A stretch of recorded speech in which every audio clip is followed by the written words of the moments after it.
지금부터 미리 통지해드린 사건들에 대한 선고를 시작하겠습니다. 먼저 2024 헌나 7 경찰청장 조지호 탄핵, 청구인 국회, 피청구인 경찰청장 조지호. 지금부터 2024 헌나 7 경찰청장 조지호 탄핵 심판 사건에 대한 선고를 시작하겠습니다. 먼저 피청구인이 직무집행에 있어 헌법이나 법률을 위반하였는지 여부에 대하여 살펴보겠습니다. 이 사건 비상계엄 당시 국회 봉쇄 및 출입 통제에 관하여 보겠습니다. 피청구인은 2024년 12월 3일 이 사건 계엄 선포 전 대통령 안전가옥에서 대통령 윤석열로부터 탄핵과 특검 추진, 예산 삭감 등과 관련된 국회의 활동을 문제 삼는 말과 함께 오늘 밤 비상계엄을 선포할 것이고 군인들이 국회를 비롯한 여러 곳에 갈 것인데 경찰이 국회 통제도 잘 해달라는 말을 들었으며 국방부 장관 김용현으로부터 군인들의 출동 시각과 출동 장소를 의미하는 문서를 받았습니다. 대통령 윤석열이 이 사건 계엄을 선포한 뒤 피청구인은 경찰 300여 명을 국회 출입문을 중심으로 배치하고 국회 출입을 전면 차단하도록 하였습니다. 이 사건 포고령이 발령된 후 피청구인은 이 사건 포고령에 따라 국회의 출입을 재차 전면 통제하라고 하였습니다. 이후 국회 투입 경력이 점차 증원되었고 이로 인해 국회로 모이고 있던 국회의원들 중 일부는 담장을 넘어가야 했거나 아예 들어가지 못했으며 국회 본회의도 지연되었습니다. 피청구인이 이와 같이 국회에 경력을 투입하여 국회 출입문을 봉쇄하고 국회의원들의 국회 출입을 차단하여 국회의 권한 행사를 방해한 행위는 대통령 윤석열의 유언유법적인 지시를 실행하기 위한 것으로서 국회의 계엄 해제 요구권을 부여한 헌법 제77조 제5항 및 대의민주주의와 권력분리 원칙에 위배되고 국회의원의 심의 표결권 등 헌법상 권한을 침해한 것입니다.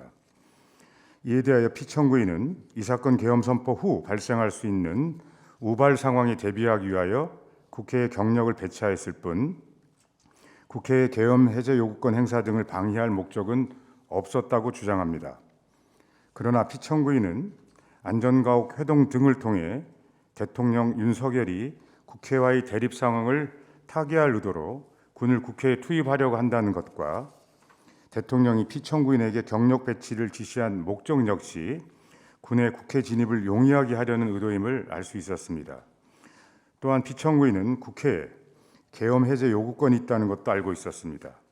이러한 점들에 비춰볼 때 이와 같이 국회의 권한 행사를 방해한 피청구인의 행위는 우발 상황에 대비하기 위한 것이 아니라 대통령의 유언유법적인 지시를 실행하기 위하여 계엄 해제 요구권을 포함한 국회의 권한 행사를 적극적으로 방해한 것으로 판단됩니다.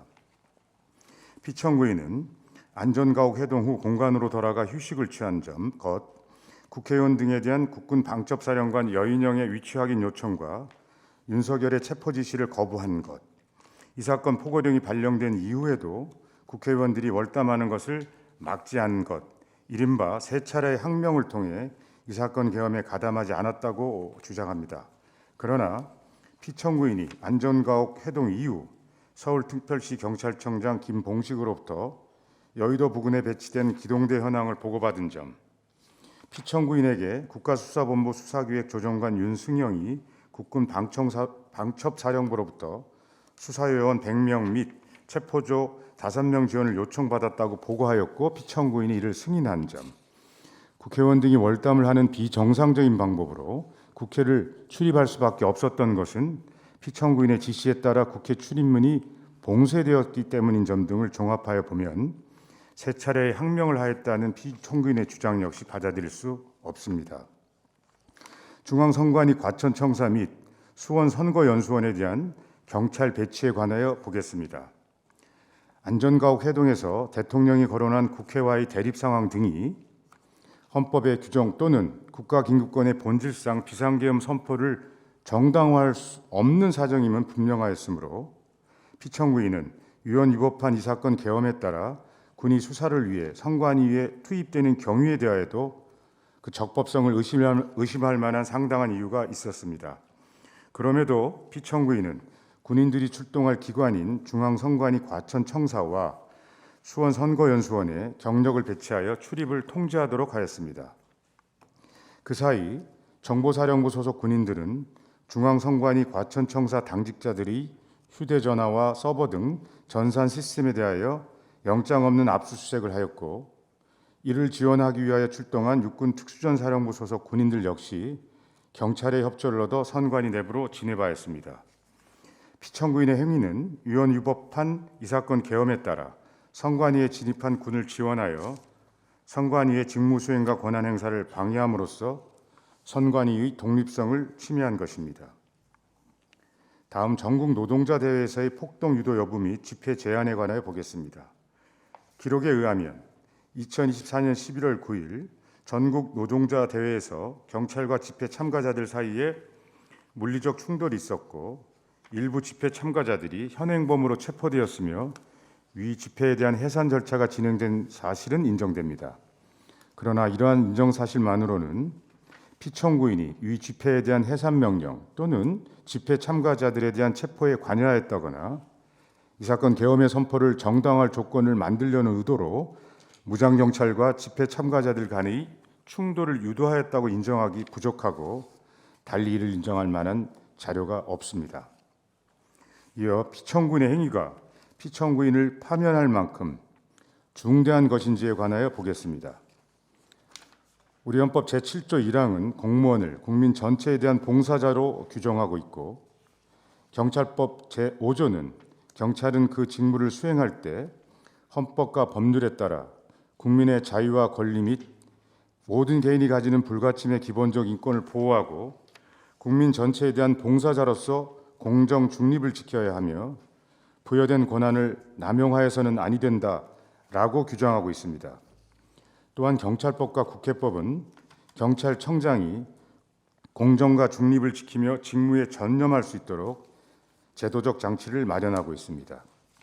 이러한 점에 비춰보면 경찰청장은 단순히 대통령 등의 지시를 그대로 집행하는 지위에 머물러 있는 것이 아니라 자신이 지휘 감독하는 경찰의 직무 수행이 헌법과 법률에 따라 국민의 자유와 권리를 보호하는 방향으로 이루어지도록 함으로써 궁극적으로 경찰이 국민 전체에 대한 봉사자로서 공정과 중립을 지키며 본연의 역할을 수행하고 있다는 점에 대한 국민의 신뢰를 유지하여야 할 권한과 책무를 부담합니다. 그런데 피청구인은 이러한 책무를 외면한 채 이 사건 계엄 선포 및 이 사건 포고령을 통한 대통령의 위헌위법한 지시에 따라 국회에 경찰을 배치하여 출입을 통제하는 방법으로 국회의 권한 행사를 방해하였고, 이로써 국회의 비상계엄 해제 요구 결의안에 대한 의결이 지연되었습니다. 또한 피청구인은 경찰을 선관위 청사에 배치하여 출입을 통제함으로써 계엄군의 임무 실행을 용이하게 하였습니다. 이러한 피청구인의 행위는 그 자체로서 대의민주주의와 권력분리 원칙을 중대하게 위반한 것이고, 그로 인하여 헌법 질서에 미친 부정적인 영향도 엄중합니다. 피청구인은 이 사건 계엄 당시에는 이 사건 계엄이 위법하다고 볼 만한 근거가 부족하여 대통령의 지시에 따를 수밖에 없었다는 취지로 주장합니다. 그러나 피청구인은 30년 이상 경찰에 근무하며 주요 보직을 역임해온 경찰청장으로서 헌법과 법률이 부여한 경찰의 임무와 한계에 대하여 누구보다도 잘 알고 있는 고위공직자입니다. 이 사건 계엄 선포 당시의 정치적, 사회적 상황이 전시, 사변 또는 적과의 교전 상태에 해당한다고 볼 수 없음은 명백하였고, 대통령 윤석열이 이 사건 계엄 선포의 사유로 든 사유들은 그 자체로 민주주의 원리에 따라 조율되고 해소되어야 할 정치의 영역에 속하는 것으로서 계엄 선포의 사유가 될 수 없었습니다. 이에 국회의원들과 시민들은 이 사건 계엄이 선포되자마자 국회로 모여 저항하였고, 현장에 출동한 군경들도 소극적으로 임무를 수행하였습니다. 이러한 사정들은 평균적인 법 감정을 가진 사회 일반인도 이 사건 계엄의 위헌위법성을 충분히 인식할 수 있었음을 보여줍니다. 또한 피청구인은 안전가옥 회동 등을 통해 그 자체로 정당한 비상계엄 선포의 사유가 될 수 없는 사실, 즉 대통령이 여소야대로 인한 국회와의 대립 상황을 병력을 동원하여 타개하고자 이 사건 계엄을 선포하려고 한다는 사실을 알 수 있었습니다. 따라서 피청구인이 이 사건 계엄의 위헌 위법성을 인식하지 못하였다는 주장은 받아들이기 어렵습니다. 더욱이 피청구인의 이와 같은 주장은 공무원을 국민 전체에 대한 봉사자로 규정한 헌법 제7조 제1항 및 경찰청장에게 헌법과 법률을 준수하고 공정과 중립을 지킬 의무를 부여한 경찰법 제5조의 규정 취지에도 정면으로 배치됩니다. 비상계엄 선포와 같은 국가 긴급권이 실행되면 권력이 하나의 국가기관으로 집중되어 헌법적 가치와 국민의 기본권이 중대하게 침해될 위험이 있습니다. 따라서 헌법 준수 의무를 부담하고 있는 대통령으로서는 헌법과 법률이 정한 비상계엄 선포의 요건과 한계를 준수하여 신중하게 그 권한을 행사해야 합니다. 그러나 이러한 헌법 준수 의무가 오직 대통령에게만 부여된 것은 아닙니다. 경찰청장이 대통령의 지시를 받는 경우 스스로의 지위와 권한에 비추어 자신의 직무 범위 안에서 헌법과 법률에 반하는 지시를 판별하여야 합니다. 그럼에도 피청구인은 위법한 대통령의 지시에 따라 자유민주적 기본질서의 근간을 해치는 정도로 중대하고도 명백히 위헌인 이 사건 계엄을 실행하는 행위에 가담하였습니다. 이러한 피청구인의 행위는 경찰청장에게 부여된 헌법 수호의 사명과 책무를 사실상 포기한 것으로 이 사건 계엄 선포 전후의 사정이나 피청구인의 상황 인식, 임명권자인 대통령과의 관계 등 어떠한 사정에 비추어 보더라도 정당화되거나 용인될 수 없습니다. 경찰의 직무가 헌법과 법률에 따라 수행될 것이라고 믿어온 국민들의 신뢰를 회복하고 어려운 여건 속에서도 묵묵히 보이지 않는 희생과 봉사에 전념해온 경찰의 명예를 되찾기 위해서는 피청구인에게 엄정한 책임을 물을 필요가 있습니다.